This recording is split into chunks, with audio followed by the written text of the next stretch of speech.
O embate entre o Supremo Tribunal Federal e o bilionário sul-africano Elon Musk ganhou mais um capítulo. Nessa quarta, o Supremo Tribunal Federal exigiu que o empresário, dono da rede social X ou X, indique um novo representante legal no Brasil. A repórter Janaína Camelo chega da capital federal.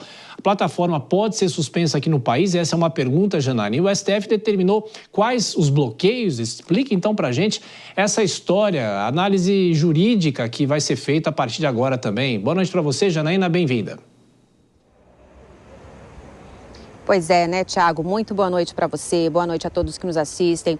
Então é isso, o ministro Alexandre de Moraes, ele deu 24 horas, né, para que a rede social X aí apresente um novo representante legal aqui no Brasil, também cumpra decisões judiciais, como, por exemplo, o pagamento de multas. E esse prazo acabou de ser encerrado, Tiago, acabou de terminar às 20 horas e 7 minutos.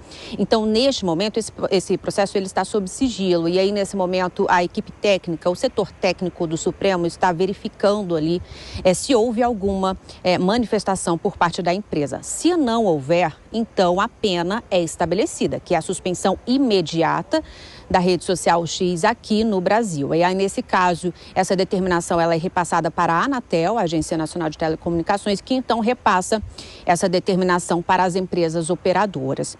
Então, como aconteceu isso? Foi uma intimação que foi feita ontem à noite, essa intimação de 24 horas, e foi feita no próprio X, por meio do perfil oficial do STF, onde o STF ele até marcou o arroba do empresário Elon Musk. E respondendo a uma outra publicação da empresa X, do último dia 17, comunicando o fechamento do escritório da empresa aqui no Brasil, apontando como as razões e decisões do ministro Alexandre de Moraes. A empresa diz que não estava conseguindo ter controle sobre os perfis dos usuários, né, dos seus usuários, da própria empresa, por conta de decisões do ministro, por exemplo, de bloqueio desses perfis. Inclusive, o ministro, ele deu aí, multou, né, a empresa em R$200 mil, porque ele está vendo aí uma dificuldade em fazer cumprir aí suas decisões. Um dos perfis, por exemplo, é do senador Marcos Duval. E, inclusive, nessa comunicação, nesse comunicado do último dia 17, informando sobre o fechamento do escritório aqui no Brasil, a empresa disse que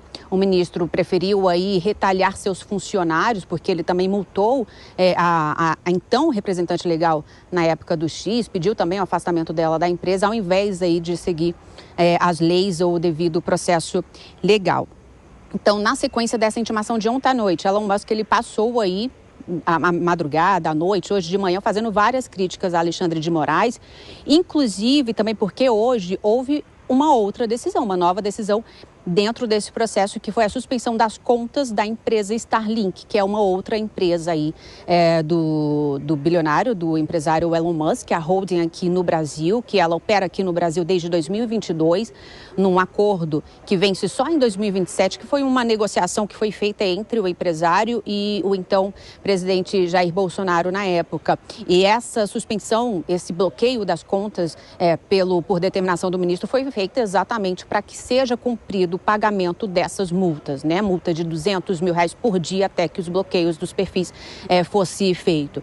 Então, nessa decisão, inclusive, o ministro ele disse o seguinte, só para finalizar, que acredita haver um grupo econômico de fato operando no Brasil e controlado por Elon Musk. Tiago. Pois é, então, como está em sigilo, ainda não sabemos os desdobramentos, nas próximas horas saberemos, claro.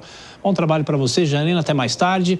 Olha, e após o STF intimar Elon Musk e determinar que o X identifique o representante legal no Brasil em até 24 horas, o presidente Lula postou na rede social, na página dele, na rede de Musk, uma lista com os perfis em outras redes sociais rivais do antigo Twitter, como o Instagram, o WhatsApp e o TikTok. A empresa já anunciou o fechamento dos escritórios aqui no Brasil e segue em uma briga judicial com a Suprema Corte Brasileira.